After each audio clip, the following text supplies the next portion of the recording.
औलाद का न होना सजा है या अल्लाह की आजमाइश। आज तक लाखों लोग इस सवाल में उलझे हुए हैं, लेकिन कुरान इस सवाल का जवाब बहुत खूबसूरत देता है।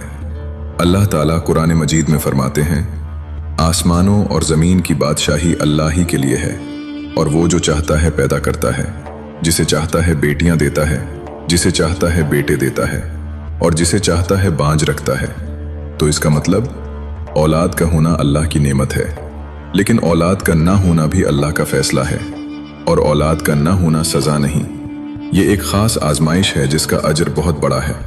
अगर आप औलाद की शदीद ख्वाहिश रखते हैं लेकिन अल्लाह ने नहीं दी और आप फिर भी सब्र कर रहे हैं तो सुन लें। नबी सल्लल्लाहु अलैहि वसल्लम ने फरमाया, हर दुख हर तकलीफ गुनाहों को मिटाती है और दर्जात बुलंद करती है। लोग कहते हैं औलाद ना हुई तो नाम ख़त्म, लेकिन इस्लाम कहता है तुम्हारी असल विरासत औलाद नहीं, तुम्हारे आमाल हैं, तुम्हारा सदका जारिया है, वो इल्म जो तुमने दूसरों तक पहुंचाया, और वो लोग जिनकी तुमने मदद की। ये सब तुम्हारे मरने के बाद भी जिंदा रहेंगे। तो ये ना सोचें कि अल्लाह ने मुझे औलाद क्यों नहीं दी, बल्कि ये सोचें अल्लाह ने इसके बदले मेरे लिए कौन सा बेहतर रास्ता खोला है।